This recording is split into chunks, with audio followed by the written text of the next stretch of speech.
All right, we're jumping right in to break down a situation that just escalated with unbelievable speed. An immediate arrest order against a former American president. Let's really get into what that meant.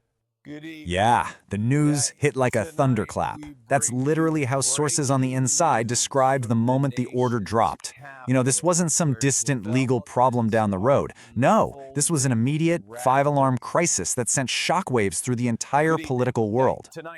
So what made this so incredibly volatile was its demand for instant compliance. We're not talking about a "we'll see you in court next month" kind of thing. There was zero room for negotiation, no room for delay. It set up a confrontation that we've simply never seen before in this country's history. So, that's the big question we're diving into, right? How exactly does a ticking clock scenario like this actually play out from the inside? What were the immediate consequences? Okay, let's go inside Mar-a-Lago.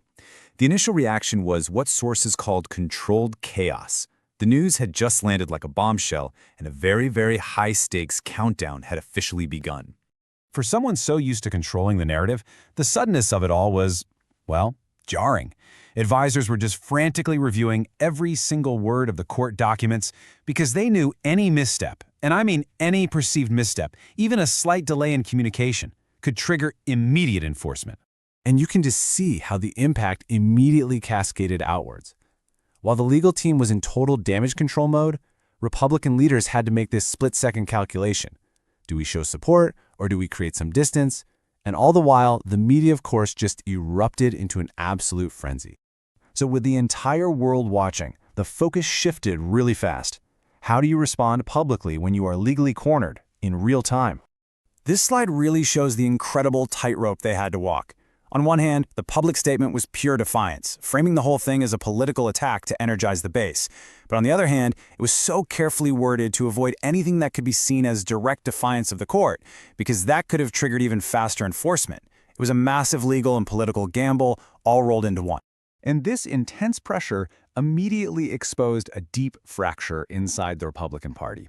You had the loyalists who offered kind of cautious support, trying to placate the base, but then you had the pragmatists who came out publicly stressing that, hey, the rule of law applies to everyone. Suddenly, that political divide was no longer some abstract idea. It was very, very real. And this is where it all became tangible.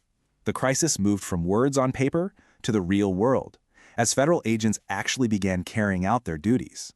The actions they took were methodical and incredibly swift. Agents moved in to secure sensitive documents. Critical financial accounts were being monitored for any unusual activity, and they began identifying key assets for compliance. Each step was a concrete demonstration that this court order had real teeth. Sources on the ground describe the scene as a true pressure cooker. The enforcement teams were totally professional, but their sheer presence turned the estate into this nerve center where every single move by every single person was under a microscope. So, as the enforcement continued on into the second day, that sustained pressure started to reveal some real fractures, and not just within the party, but among key political allies. Behind closed doors, this was the argument that was literally tearing the party apart.